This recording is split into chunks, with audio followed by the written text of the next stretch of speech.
안녕하세요. 전진입니다. 요거는 총론 두 번째 시간이 될 것 같은데요. 구두서와 관련된 역할 두 번째는 출동전 준비가 되겠습니다. 이전에는 이제 안전과 관련된 것들을 조금 살펴봤다면 출동하기 전에 우리가 어떤 것들을 준비를 해야 되는가? 솔직하게 말씀드리면 이 출동전 준비 상황이 맨 처음에 나와야 되지 않는가라는 생각이 가지고 있긴 한데 죄송합니다. 제가 예측컨대 이 교재를 만드시면서 이 안전이 무엇보다 더 중요하다라고 판단을 내리셔가지고 첫 번째 응급구조사의 안전과 관련된 것들을 먼저 책 앞부분에 교재 앞부분에 배치를 하지 않았을까라는 이런 생각을 해봅니다. 어쨌든 간에 이제 다시 본론으로 들어와서 우리는 응급구조사로서 활동하기 위해 여러 가지 준비 사항을 해야 되는 건데 여기 안에는 뭐가 들어갈 거냐?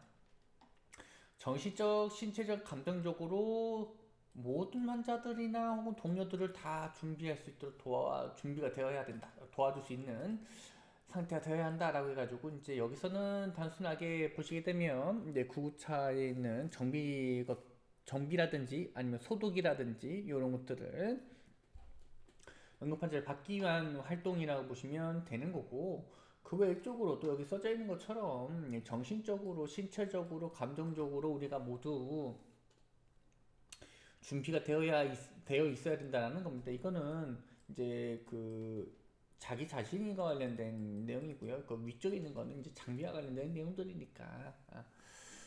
그래서 보시게 되면 근육의 뭐 강화, 지구력 훈련, 심혈관 유연성을 진행시키는 이완운동 등 뭐 허리 부상 예방이라든지 신체 역학에 대한 이해 등이 뭐 필요하다라고 설명해주고 있긴 하지만 요거를 강제할 수는 없잖아요, 그죠?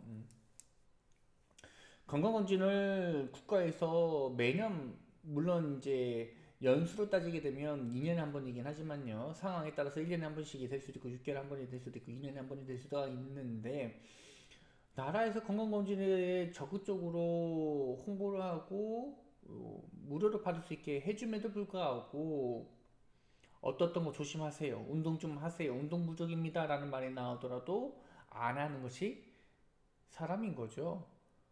이 응급구조사라는 직업을 가지면서 이게 법적으로 제재가 되지 않는 이상, 운동하시는 분들이 얼마나 있을까? 라는 생각이 들어요.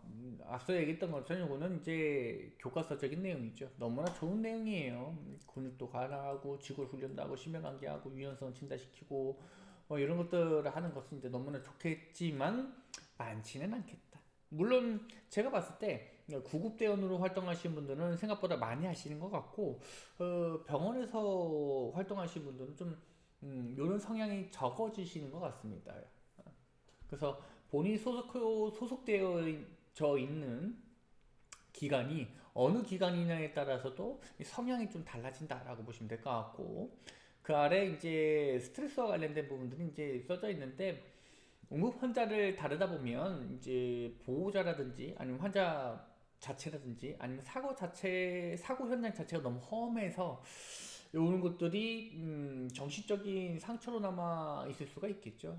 그때는 이러한 스트레스 관리를 위한 적절한 조처를 취해야 된다라고 보시면 되겠습니다.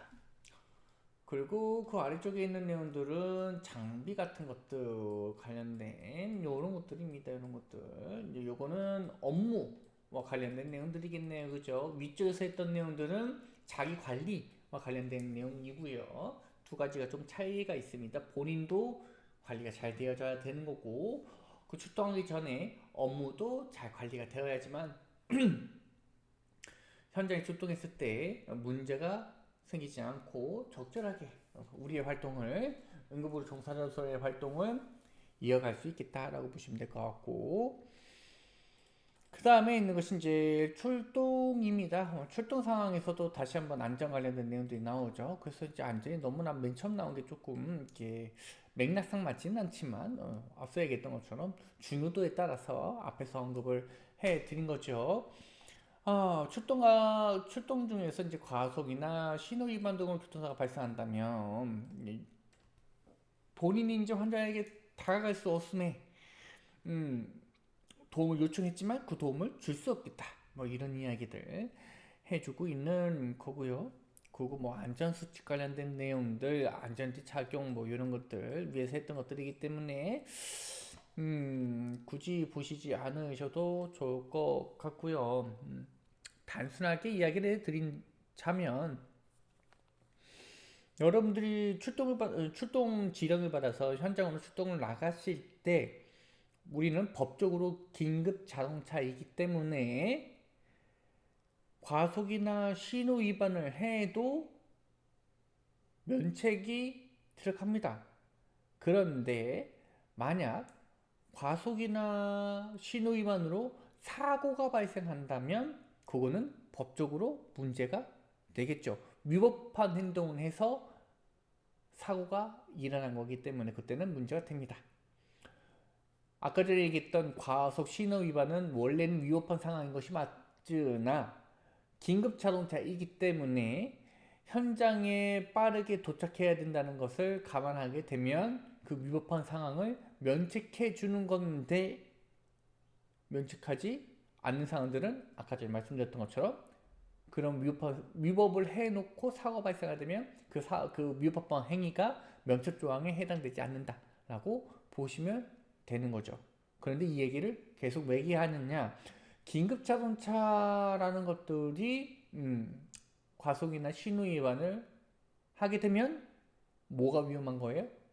거기 안에 탑승해 있는 응급구조사가 위험할 수 있다라는 겁니다. 그래서 제가 봤을 때 제가 느끼기에는 뒤쪽에서 정말 위급한 환자가 타고 있어가지고 이제 경광등과 사이렌을 울리시면서 경광등과 경고음을 울리면서 오시는 경우가 있는데 교차로 같은 것들을 통과하실 때는 신호 위반을 하더라도 천천히 교차로에 진입하셔가지고 그 다음에 차가 양보를 해주면 넘어가는 것 같고 만약에 교차로까지 갔는데 뭐 양쪽에서 신호 에 맞춰가지고 본인들 신호에 맞춘 거죠. 본인 신호에 맞춰서 운행을 그냥 지속하고 있으면 아예 신호 위반을 하지 않고 본인의 신호대로 신호에 맞춰서 다시 이송하는 것 같은 이런 느낌이 많이 듭니다. 그러니까 음, 예전보다는 훨씬 더 안전에 대해서 본인 환자가 우선이 아니라 본인의 안전과 이 교통사고, 이 차량 안에 있는 모든 사람의 안전이 더 중요하다라고 깨닫고 있는 것 같고요. 그렇게 행동하시는 것 같고요. 그리고 그 아래에 있는 내용들은 뭐 정확한 정보, 출동 과정에서의 추가 인력이나 장비에 대한 미리 도움 뭐 이런 것들은 다음 뭐 재난 등에서 다시 한번 이야기해 볼 수 있는 것 같고요. 여기에 이제 추가적으로 도움 요청하거나 안전 상황에 대해서 이제 여러분들이 생각해 주셔야 될 것들이라고 보시면 되겠습니다. 그럼 현장 도착하게 되면 평가를 낼 건데 이거 솔직하게 말씀드리면 왜 첨론 부분에 있는지는 모르겠습니다만은 이제 평가에서 해야 될 부분들이죠. 그죠? 평가 부분.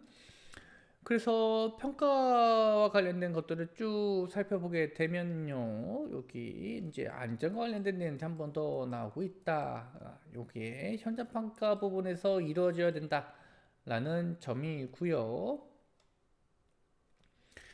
그리고 이제 또 하나 보셔야 될 거는 우리가 환자 평가 과목에서 배웠던 것처럼 환자 수를 확인해야 된다라는 점. 그래서 환자 수가 다수일 경우에는 차량 한 대만으로 현장을 대응할 수 없기 때문에 현장 대응이 조금 부적절할 수 있기 때문에 추가적인 지원 요청을 해줄 수밖에 없는 거고 요때는 대략적으로 환자의 중증도도 파악해 주는 것이 좋습니다. 뭐 예를 들게 되면 교통사고긴 한데 차량 안에 이렇게 타가지고 환자가 앞좌석에 두 명이 있는 거예요.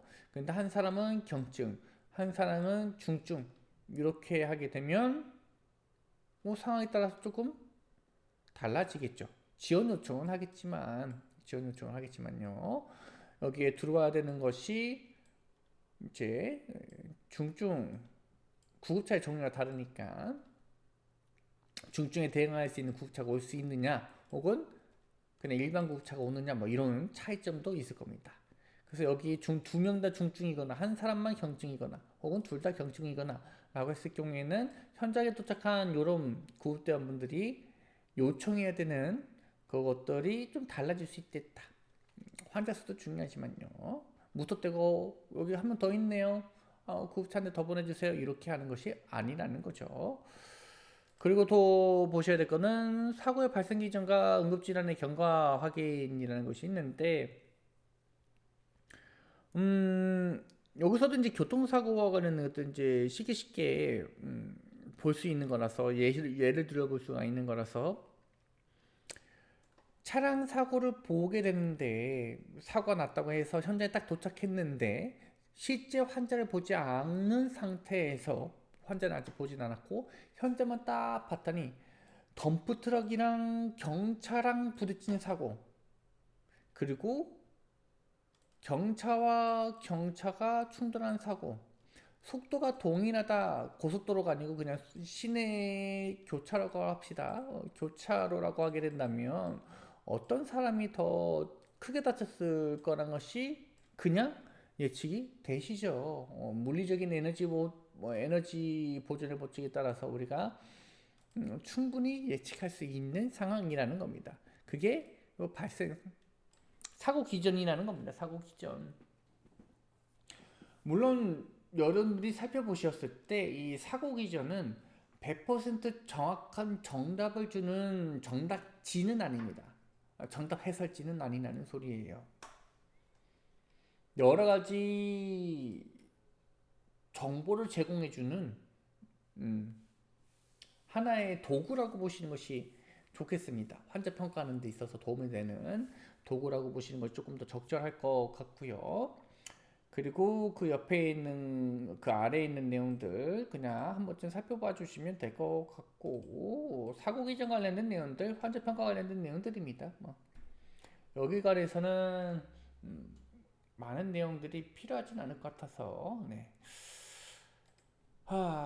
그리고 뭐 현장의 의료 정보 같은 것들, 요거는 여기 써져 있는 것처럼 환자가 이제 질환일 경우에는 본인이 복용하고 있는 약물이라든지 아니면 이제 뭐 음독 환자라고 하게 된다면 어떤 걸 이제 강제 섭취를 했는지, 본인이 자의적으로 섭취를 했는지에 따라서 정보들이 전혀 달라질 수 있겠다. 그 정보들은 환자를 살릴 수 있는 정보들이 되겠죠, 그렇죠? 그렇기 때문에 이런 환자 주변에 있는 여러 가지 약통이라든지 아니면 뭐 물건 등도 평가하는 데 있어서는, 현장 평가하는 데 있어서는 환자에게 충분히 도움이 될 수 있는 정보들을 가져다 줄 수 있겠다.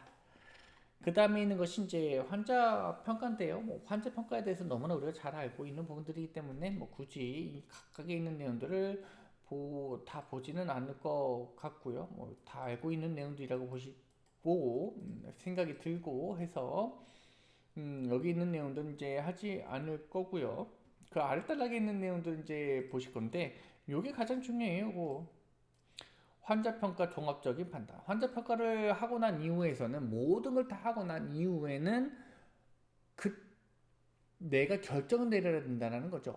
이 환자가 어떠한 질병이나 어떠한 질환이 혹은 손상이 예측되기 때문에 어느 병원으로 가야 된다, 어떠한 처치가 필요하다, 이런 결정을 내려야 된다는 겁니다. 앞서 얘기했던 이 환자 평가 안에 있는 이런 실질적인 평가 외에도 뭐가 필요하다, 사고 기전 같은 것도 포함이 된다라고 보시면 되는 거겠죠, 그죠? 그래서 환자 평가만으로 모든 걸 결정하시지 마시고요, 주변에 있는 여러 가지 여건들을 종합적으로 판단해야 된다라고 보시면 되겠습니다. 그래서 이 단어를 조금 여러분들이 주의 깊게 보셔야 될 것 같고요. 생각보다 물론 경험이 쌓인다면 모르겠으나 초반에 이런 그 종합적인 상황 판단 능력을 처음부터 갖춘다는 것은 좀 어려울 것 같습니다. 그래서 처음에는 내가 경험 쌓는다라는 생각으로 이제 시술 같은 걸 잘 다녀오시면 너무나 좋을 것 같고요. 그리고 그 아래에 있는 거 수시평가와 그 다음에 응급처치하는 것들, 그 다음에 있는 것이 안전한 들어올리기와 이동 같은 것들도 어, 환자의 몸무게는 알 수 있는 방법도 그렇게 많지는 않아서, 물론 체격이 크다, 체격이 작다, 체구가 작다 뭐 이런 식으로 해가지고 대략적으로는 뭐 예측되는 것들이 있긴 하겠지만, 환자에 따라서는 내가 이 환자의 그 정확한 몸무게를 앞서 말씀드렸던 것처럼 파악할 수 없고, 그로 인해서 환자를 들것으로 이동할 때 혹은 들어 올릴 때 체력적으로 혹은 근력적으로 문제가 되시는 분들은 올리는 것 들어 올리는 것도 문제가 될 수 있고요. 손상당할 수도 있고 본인이 다칠 수도 있고, 그 다음에 이송하는 거리도 멀 경우에는, 장거리 이송일 경우에는 들것으로 딱 들고 가는 경우에도 체력적으로 부족하신 분들이 환자 이송을 지연시킬 수도 있겠다. 그래서 우리가 출동 전에 준비해야 되는 사항들을 가지고 이제 체력적인 부분들에 대해 혹은 신체적인 부분들에 대한 그런 준비 상태들에 대해 이야기를 했던 거죠. 어, 그 쉽지만은 않은 것은 알고 있습니다. 뭐 업무하기도 바빠 죽겠는데 본인의 스트레스 관리하는 것도 되게 힘든데 거기 안에 시간을 할애해서 신체적인 능력을 계속 유지한다는 것이 쉽지 않다는 것은 저도 알고 있긴 하지만, 음, 본인을 위해서도 환자를 위해서도 해야 되는 상황이 되는 거죠. 그래서 보시는 것처럼 환자를 들어올리거나 뭐 이런 것들 이송할 때는 자기 스스로를 보호하도록 해야 된다라는 이야기들도 있어져 있는 거죠, 그죠? 본인이 음, 체력이나 근력이 없으면 못할 수도 있는 거니까요.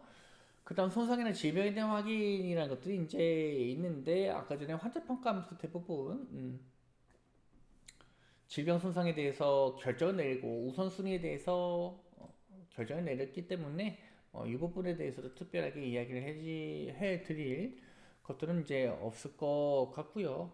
그리고 보시는 것처럼 진주도 분류 방법이 뭐 지역에 따라서 이런 말이 있긴 하지만 뭐 지역이 우리나라는 뭐 없습니다.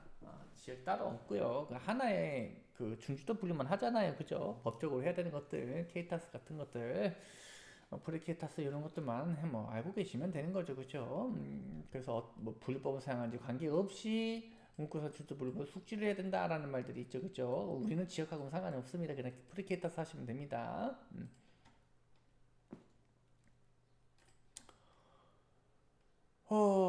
그리고 그 아래 보시게 되면, 요 부분은 이제 나중에 한번 이야기를 해볼게요. 프리케타스하고 케이타스, 뭐, 이런 것들도 조금 이야기를 해볼 거고요. 그 다음 환자 관련 내용들이 이제 있을 건데, 동일한 그 상황이 발생했을 때 응급처치 응급구조 다르더라도 동일한 방법으로 치료가 시행되어야 한다라는 이야기들은 이제 환자 관리 입장에서 음, 응급구조사의 능력에 따라 다른 처치가 행해져서는 안 된다라는 이야기를 해주고 있는 거고요. 그래서 이런 규정들을 만들어 놓고 있고, 어, 우리 응급구조사 같은 경우에는 앞서서 봤던 응급으로에 관한 법률에 따라 해당되는 업무 범위가 별도로 있고요. 구급대 같은 경우에는 119 구조구조법에 따라서 거기에 해당되는 것들을 해주고 처치해 줄 수 있겠다라고 보시면 되겠습니다. 이게 되게 조금 애매한 것들이 많이 있는데요. 이제 응급구조사로서 구급대원이 되면 구급대원이기 때문에 119 구조구법에 대해서 이제 접촉을 받으면서도 이제 응급구조사로서의 업무 범위를 이제 제한받을 수밖에 없는 이런 것들 조금은 조금씩은 이제 복잡한 것 같습니다. 그리고 이제 적절한 환자 배분이 있는데, 환자를 이송시켜야 하는 경우에 이송 시간과 이송 거리를 적절하게 고려해야 된다라는 이야기, 당연한 이야기지만 지금 긴급한 환자, 우리가 이것도 대량제에서 배울 겁니다. 그래서 지금 당장 환자가 치료받지 않으면 사망할 것이라고 예상되는 분들을 이 환자가 치료할 수 있는 병원이 원거리이기 때문에 그 원거리 병원을 무조건 가야 된다라고 하는 것들은 조금 애매할 수 있어요. 그러니까 근거리에 있는 3차 병원 같은 곳에 환자를 집어넣어서 우선 환자가 생존할 수 있는 상태로까지는 만들어 놓고 그 다음에 이 환자를 완벽하게 치료할 수 있는 병원으로 재이송하는 것이 적절할 수도 있겠다라는 이야기. 이거는 상황에 따라서 너무 다양한 사례들이 발생할 수 있기 때문에 어떤 것 어느 상황일 때는 무조건 이렇게 저렇게 해라 이렇게 해라라는 것들을 음, 말씀드릴 좀 애매한 경향이 있는 것 같아요. 그래서 여기 보시는 것처럼 먼 거리 경우에 뭐 구급차, 헬리콥터, 비행기 뭐 이런 것들도 이제 써져 있는 거고, 그 다음에 뭐 1차, 2차 이송 구본, 2차 이송 같은 경우에는 대부분 구급대원, 2차 이송 같은 경우에는 병원 내에서 한 번 더 이루어지는 것들이 이제 2차 이송이다라고 보시면 되는 거고, 여기 써져 있는 것처럼 그 해당하는 의료기관에서 이 환자를 케어할 수 없는 상황이라고 판단이 되면 이 환자를 인터벤션이라든지 아니면 케어할 수 있는 곳으로 보내야 되겠죠, 그죠? 그런 내용도 이제 설명해주고 있는 거고요. 어, 그 다음에 여기 위쪽에 있는 거 이제 보지 않고 넘어가지고 잠깐 이야기할 것 같은데 병원에 준준W라고 해가지고 이제 시타스 뭐 케이타스 이런 거 만들 있을 거예요, 그죠? 그 캐나다 걸 그대로 떼어가지고 이제 케이타스로 만들었거든요. 제 기억상 여기 써져 있는 것처럼 12년도에 이제 만들어가지고 13년도부터 그냥 만들어진 그 병원에서 PPT 가지고 클릭 해가지고 이제 연구 사업을 진행했던 이런 기억들이 이제 있어요. 가지고 여기 쭉쭉쭉쭉쭉쭉쭉 써져 있는데 우리 중요한 건 뭡니까? 케이타스가 중요한 게 아니고 지금 우리가 시행하고 있는 프리 케이타스죠. 제 기억상 22년도부터 시범 그 준비를 해가지고 13년도에 뭐 시범 사업 했었던 것 같고요. 그 다음에 이제 논문 같은 거 나오고 그 다음에 구급대원들에게 이 프리케타스를 강제적으로 하는 이런 상황이 된 걸로 알고 있습니다. 프리케타스나 케이타스 같은 경우에는 나중에 언급할 수 있는 상황이 오게 되면 그때 이야기해 봄직하고요. 지금 당장에서 케이타스라는 것은 케이타스를 공부한다는 것은 이제 오히려 부적절할 수 있겠다라는 생각이 듭니다. 우선 지금 당장은 하실 필요는 없을 것 같고요. 졸업하고 나서 케이타스를 배우는 것도 저는 괜찮다라고 보여집니다. 그 다음에 있는 것은 이제 환자 이송전 평가, 주요 관찰 내용, 사전 숙지, 이송전 급 상황 뭐 이런 것도 이제 써져 있다라는 점. 우리가 재이송할 때나 혹은 현장에서 이송을 할 때 환자에 대한 평가에 대해서 다시 한번 숙지할 내용이 있고요. 그 다음에 병원 간 이송할 때도 환자가 어떤 상황 때문에 다른 병원에 이송을 할 거니까 그와 관련된 정보들을 잘 정리해서 같이 환자와 같이 정보와 환자가 같이 가야 된다라고 보시면 되겠습니다. 그리고 뭐 병원 관련된 것들을 우리가 추가적으로 볼 때는 어떤 걸 봐야 되냐면 아까 전에 뇌혈관 센터, 심혈관 센터 이런 걸 잠깐 언급했던 것처럼 각각의 병원에서 전문적으로 혹은 잘 할 수 있는 분야가 따로 있습니다. 그냥 신경외과, 정형외과 있는 것처럼. 물론 대학병원, 우리가 가고 있는 대부분 대학병원이나 종합병원 같은 경우에, 3차 병원 같은 경우에는 대부분의 지류과들이 모두 있는 경우가 있겠지만, 여러분도 아시다시피 지금 우리나라의 응급의료 체계는, 병원 체계, 응급의료 체계는 망가지고 있습니다. 그래서 어느 병원에서는 신경외과 의사 선생님이 없어서 환자 못 받겠다. 소아과 선생님 없어서 못 받겠다. 그래서 뺑뺑뺑뺑 돌다가 결국엔 사망하는 이런 사례들도 나오고 있는 거죠. 이게 정상적이냐? 이거 정상적으로 보이지 않습니다. 제가 봤을 때는요. 뭐 제가 지금 음, 뭐 응급의학과 교수도 아니고 정책과 관련된 것들을 조금 뭐 하는 사람도 아니긴 하지만 그냥 관련된 직종에서 경력을 쌓고 교사라는 직업을 가지고 있는 현재에서 잠깐 봤을 때 그냥 관련 업을 종사하고 있는 사람으로 뭐 봤을 때도 이상하다라는 느낌이 드는 거죠.